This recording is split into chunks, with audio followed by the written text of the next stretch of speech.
Halo cucuku di seluruh Nusantara. Nenek ingin berdoa buat kita semua. Doa buat Kayla juga ya, Nek? Silahkan, kami perlu didoakan. Ya Tuhan, bangkitkan orang yang lebih setia dan lebih tekun untuk menjalankan kehendak-Mu. Hamba-Mu sudah tua, tetapi masih banyak yang harus dikerjakan. Terima kasih doanya. Jadi nenek masih tetap bekerja walau setua ini? Ya benar, apalagi Kayla tentu harus semangat jadi saksi Kristus. Mari semakin bertekun dalam firman-Nya. Halo adik-adik, kali ini kita akan berpetualang di sekitar Yehuda dan di sekitar Israel. Namun sebelumnya, mari kita berdoa, kita mohon pimpinan Tuhan. Bapa di surga, kami bersyukur kami boleh belajar firman Tuhan. Engkau yang telah menuliskan sejarah kerajaan Allah di tengah dunia, kiranya Engkau berkenan ya Tuhan, menuliskan isi hati Tuhan, kebenaran firman-Mu di dalam hati kami, supaya kami boleh melihat terang kebenaran firman Tuhan dan hidup di dalamnya. Dalam Kristus Tuhan kami berdoa. Amin. Adik-adik, dalam petualangan sebelumnya kita telah melihat bahwa Yoram Raja Yehuda mendapatkan hukuman daripada Tuhan sehingga anak-anaknya mati dibunuh oleh gerombolan orang-orang Arab yang bersama dengan orang Filistin dan Ethiopia, sehingga tinggal satu saja anaknya Yoram yang masih hidup, yaitu Ahazia, yang juga disebut juga Yoahaz. Adik-adik, oleh karena itulah maka orang-orang Yehuda kemudian menobatkan Ahazia ini untuk menjadi raja. Pada waktu Ahazia berumur 42 tahun, Ahazia diurapi menjadi raja, dan hanya 1 tahun saja dia menjadi raja atas Yehuda. Loh Pak, 1 tahun itu kan singkat sekali. Mengapa kok dia hanya menjadi raja hanya 1 tahun saja? Karena Tuhan tidak berkenan kepada Ahazia, karena Ahazia melakukan apa yang jahat di mata Tuhan. Kenapa kok Ahazia ini melakukan apa yang jahat di mata Tuhan, adik-adik? Karena yang mendidik Ahazia adalah Atalia. Adik-adik tahu kan siapa Atalia? Atalia adalah cucunya Omri. Omri ini mempunyai anak bernama Ahab.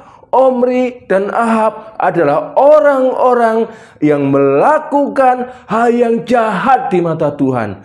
Dan itu diwarisi oleh Atalia. Dan akhirnya Atalia mengajarkan itu kepada anaknya yang bernama Ahazia ini, adik-adik.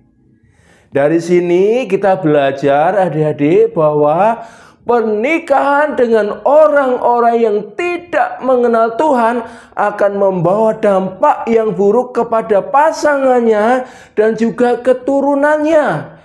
Mungkin kalau seorang suami menikah dengan seorang istri yang tidak takut akan Tuhan, suami akan terseret. Atau seorang istri yang menikah dengan seorang suami yang tidak takut akan Tuhan, suaminya akan terseret. Ternyata bukan hanya itu, anaknya pun bisa dididik menjadi orang-orang yang jahat di mata Tuhan.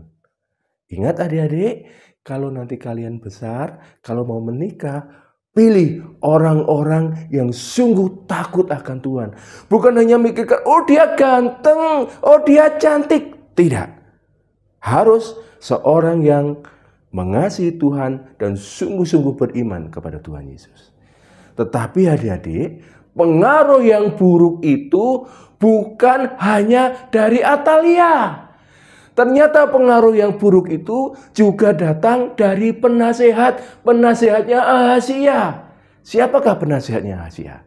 Penasehatnya Ahazia adalah keluarga Atalia. Jadi juga keluarga Ahab juga.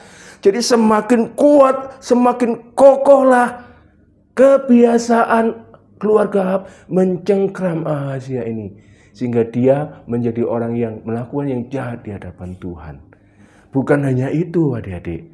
Orang-orang inilah juga yang memberikan nasihat kepada Ahazia untuk bersekutu dengan Yoram untuk berperang melawan Hazael. Loh Pak, Yoram kan sudah mati. Bukan adik-adik. Ini adalah Yoram, Raja Israel, anaknya Ahab.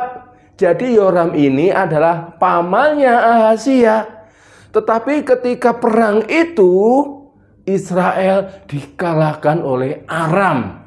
Bahkan Raja Yoram itu mendapatkan luka yang serius sehingga dia harus kembali pulang dan harus diobati di istananya di Yisrael. Adik-adik, bagaimana dengan Ahazia? Mengetahui pamannya sakit, dia menjenguk Yoram di istananya.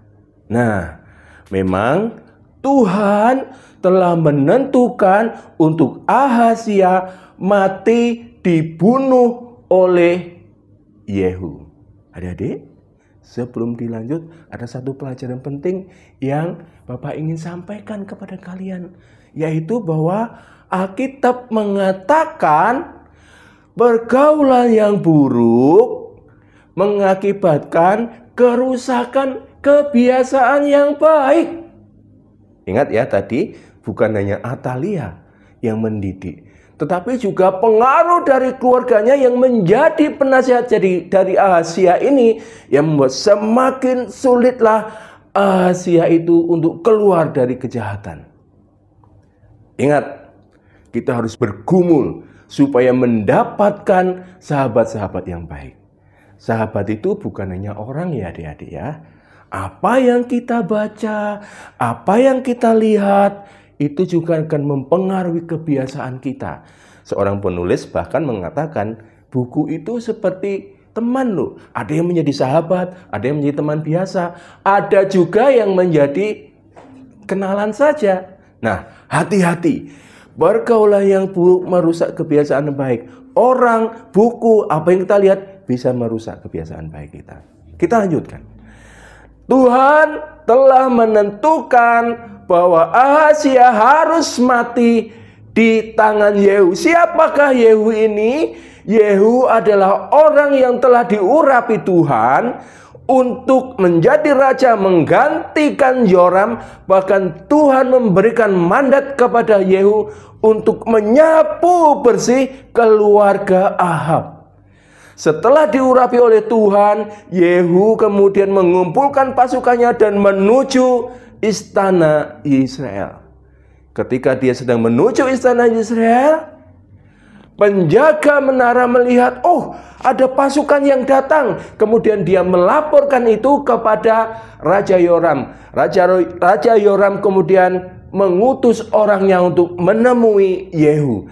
Tetapi orang yang diutus itu tidak kembali. Karena itu kemudian Yoram mengirimkan utusan yang kedua. Utusan yang kedua pun tidak kembali. Oleh karena itulah Yoram menemui sendiri Yehu di luar istananya. Bagaimana dengan Ahazia? Ahazia juga mengikuti Yoram untuk menemui Yehu.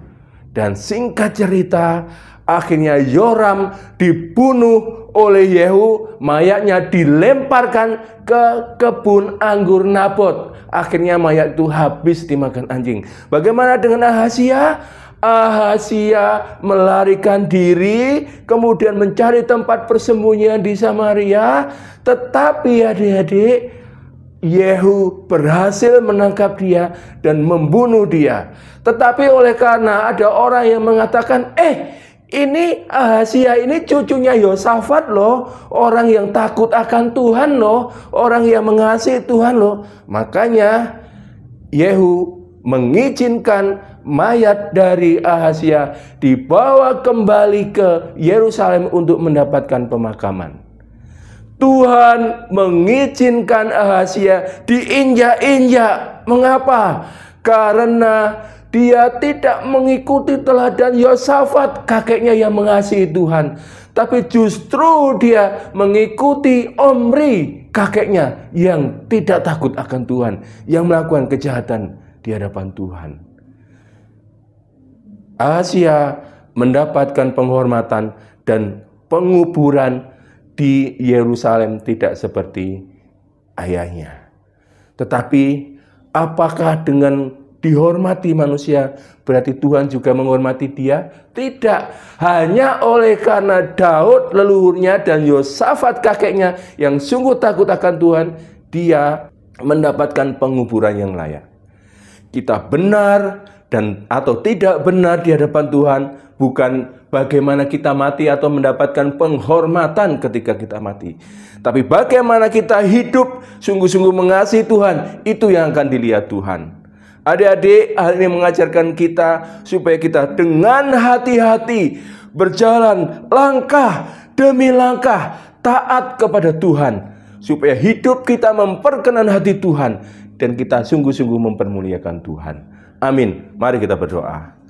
Bapa di surga, tolonglah kami Tuhan, supaya hidup kami menjadi hidup yang sungguh-sungguh mentaati Tuhan. Kami berhati-hati dalam pergaulan kami. Kami berhati-hati dalam apa yang kami baca, apa yang kami lihat, supaya kami tidak menyimpang dari jalan-jalan Tuhan. Dan hidup kami mempermuliakan Engkau, dan hidup kami berkenan kepada Tuhan. Terima kasih Bapa di surga. Dalam nama Tuhan Yesus kami berdoa. Amin.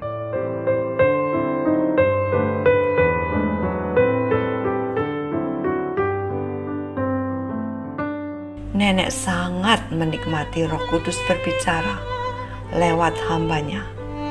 Walau sudah puluhan kali nenek baca kitab Raja-Raja dan Tawarik, tetap saja ada hal baru yang nenek dapatkan.